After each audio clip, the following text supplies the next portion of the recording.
ආයුෂ බොහෝ වේවා ලංකාවාසී ඔබටත් විදේශ රටවල් වල ඉන්න ඔබ සැම දෙනාටමත් හදවතින්ම ප්‍රාර්ථනා කරනවා ඔබේ ජීවිතයේ ඉදිරිය පිළිබඳව ඔබේ ඉස්සරහට යන ගමන පිළිබඳව ඔබේ ලයිෆ් එක කොහොමද ඉස්සරහට ගත වෙන්නේ කියන වග අපේ ජීවිතේට ගොඩක් වැදගත් නේ. දැන් ඉස්සරහට එනවා සෙනසුරු මාරුවක්.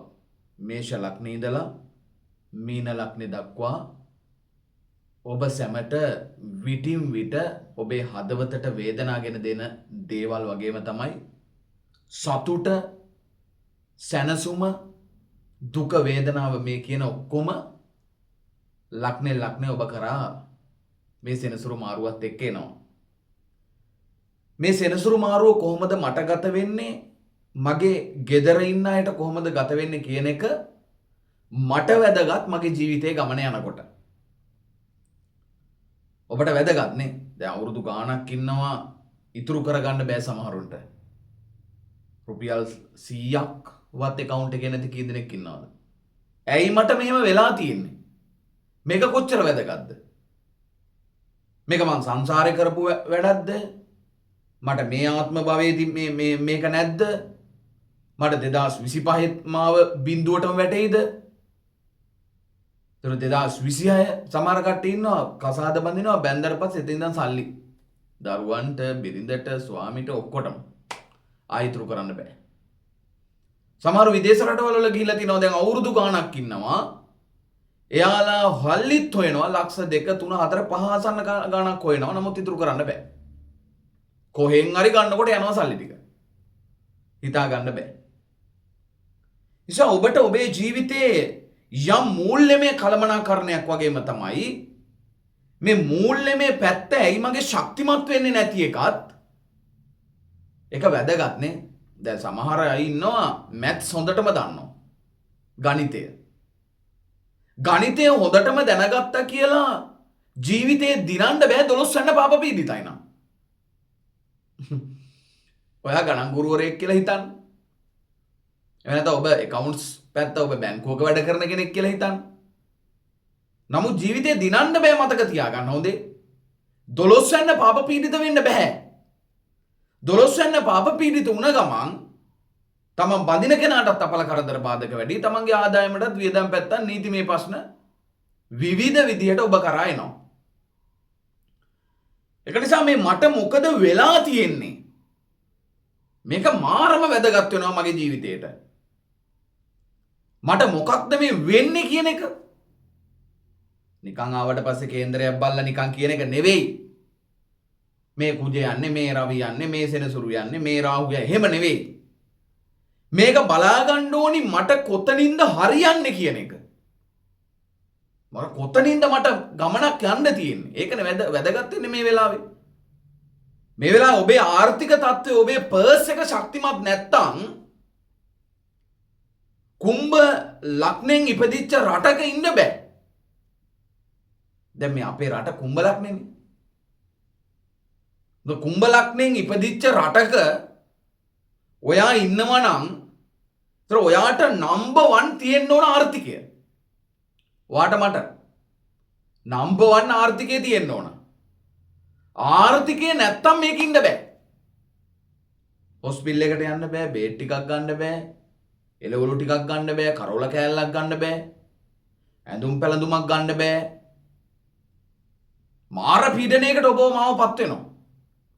මේකට හේතුව තමයි පඩිය මදි. බිස්නස් එක රන් වෙන්නේ නැහැ. බිස්නස් එකේ වැටෙන දානවා වහනවා බිස්නස්. රැකියාවට එනවා ටෙන්ෂන්. ගන්න පඩියම ඉවරයි. ගෙදරවත් එන්න හම්බෙන්නේ නැහැ. ලෝන් එකට දීගෙන තමයි එන්නේ. ඒතර පොලිය, වැල් පොලිය, සමහරු බෙල්ල වැල දා ගන්නවා. සමහරු විවිධ ප්‍රශ්න. නම්බර් 1 ඉස්සල්ලා ඔබට තියෙන්න ඕන වෙන මොකුත් නෙමේ. ආර්ථිකය ශක්තිමත් වෙන්න ඕන. රටේ ආර්ථිකය හදන්න රටේ රජුරෝ ඉන්නවා. එයාට 225ක් යවලා තියෙනවා. හදපල්ලා රට. නමුත් මං අහන්නේ එක දෙයයි ඔයාගෙන්. ඔයාගේ ආර්ථිකය හදන්න ඔයාගේ තියෙන සැලසුම මොකද්ද? ඕකනේ වැදගත් වෙන්නේ. ඔයාගේ ආර්ථිකය හදන්න ඔයාට තියෙන සැලසුම. ඉදිරියේදී තියෙන සැලසුම මොකද්ද? 2025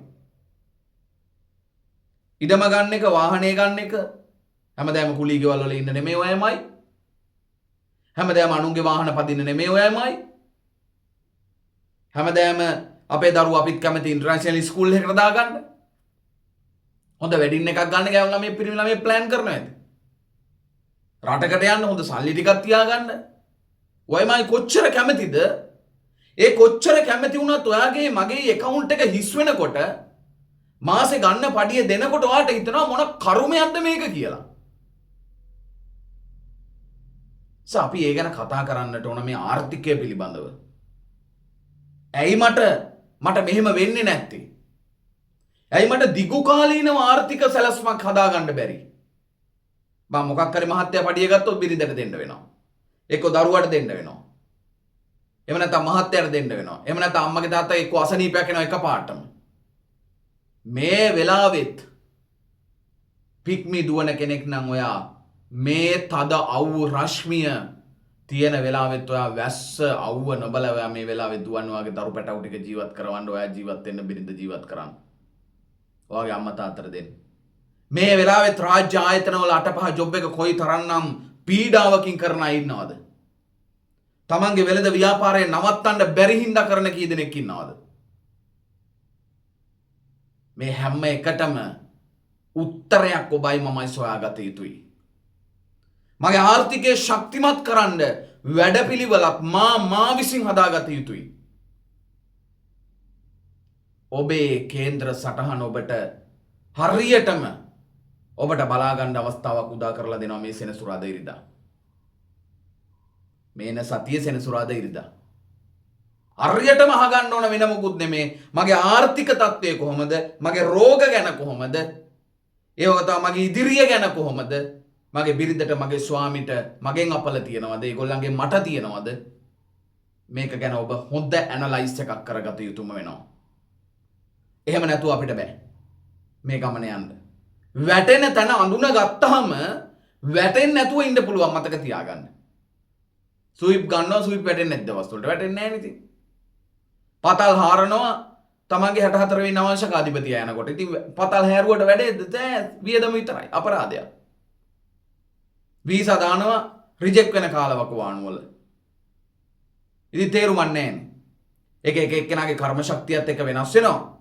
ඒක තමන්ට හොඳ වුණත් සමහර අවස්ථාවල ඒ අනිත් කට්ටියන්ගේ ඒ දේවල් එක්ක එක වෙනස් වෙන්න පුළුවන්. සමහර අවස්ථාවල එහෙම නැත්නම් රටේ තත්ත්වත් එක්ක වෙනස් වෙන්න පුළුවන්. නමුත් මට මගේ ආර්ථික තක්ෂය ශක්තිමත් කරගන්නට මම ඔබට අවස්ථාවක් උදා කරලා දීලා තියෙනවා මේ සෙනසුරාදා ඉරිදා.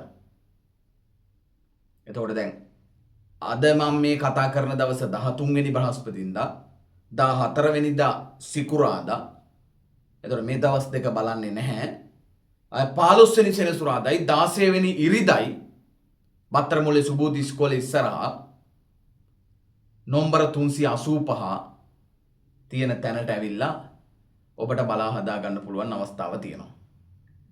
ඒක නිසා ඔබේ ජීවිත ගමන, ඔබේ දරුවගේ ඔබේ කොහොමද ගත වෙන්නේ කියන වග ඔබ හරියටම බලා හදාගෙන ඔබේ ගමන යන්න කටයුතු කරන්න කෝල් එකක් දීලා 0.77296206 කියන අංකයට කෝල් එකක් දීලා වෙලාවක් වෙන් කරගෙන ඔබ ඇවිල්ලා ඔබේ දරුවගේ, බිරිඳගේ, ස්වාමිගේ, අම්මගේ, තාත්තගේ ජීවිත ගමන කොහොමද ගත වෙන්නේ කියන වග අහගෙන ඔබේ ගමන යන්න කටයුතු කරන්න.